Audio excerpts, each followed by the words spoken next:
Bain. Thanks, Deputy Speaker. I also rise to speak about the National Disability Insurance Scheme. And I'd like to thank the member for Herbert for bringing this matter forward and for sharing with the House the story of his daughter, Emery. I do not doubt the sincerity with which the member has brought this matter forward for the consideration of the House. It does afford us an opportunity to explore this matter further. And in the context of this debate, I'd like to acknowledge all the wonderful providers in the electorate of Bean who work with NDIS participants every day.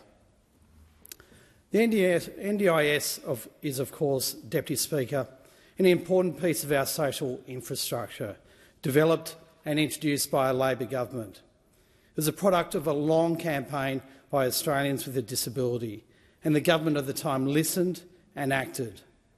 But, Deputy Speaker, what I can see today, and what I'm sure most other members of this place see, is that the NDIS continues to make a real difference in the lives of Australians with a disability, their loved ones and their carers. Over 717,000 Australians with disabilities are benefiting from participating in the NDIS, with their participation enabling them to live lives of dignity and independence. I see the difference it makes in Bean every single day. But, Deputy Speaker, like any government program, particularly a program of this size and importance, regular reviews are critical to ensure both that it's operating as required and also that participants are receiving affordable and quality services. And there are important principles at stake here. It's not enough for participants to receive care and support. NDIS participants can be vulnerable due to their disabilities, and the purpose of the scheme is to support and empower them. This core principle cannot be sustained if NDIS participants are paying more than any other Australians to access the same services. But, Deputy Speaker, for too long, NDIS participants have been paying more to access services, and we know this because the 2024-25 annual pricing review found that this was the case. This trend has serious implications. When NDIS participants pay more for the same services enjoyed by other Australians, they have less funding to put towards other forms of support. And more broadly, when participants pay more, the financial viability of the entire scheme is threatened. It's easy to step over this particular point, but it's an important one. If we can't manage costs, if NDIS spending gets out of control and can't be managed, the viability of the entire scheme is threatened.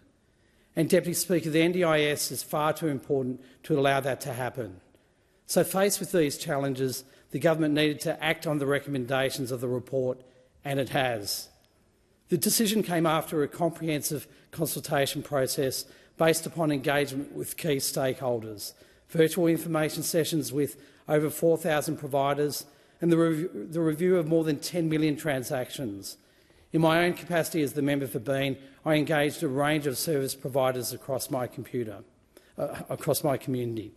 I engaged with physiotherapists, speech therapists and many others. They are all good people who want to continue to support NDIS participants and want to make clear the challenges in doing so. Unlike other shonky providers, they embody the professional values we need all providers to model. I listened to what they had to say and engaged with their perspectives and provided that feedback directly on, and I'll continue to do so.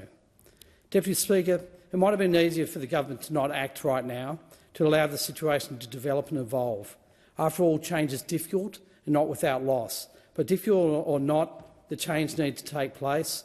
By grasping the nettle, the government and the minister has ensured that the scheme will continue to grow and flourish. To conclude, and to echo previous speakers, I want to speak to the situation kids with autism face. They and their families face an unacceptable wait for diagnosis and early intervention. Government support for the Thriving Kids program is critical and will help kids in this situation across Australia, whether in the cities or the regions. That is the appropriate way to support kids and their families, and I look forward to continuing to support them in this place and beyond.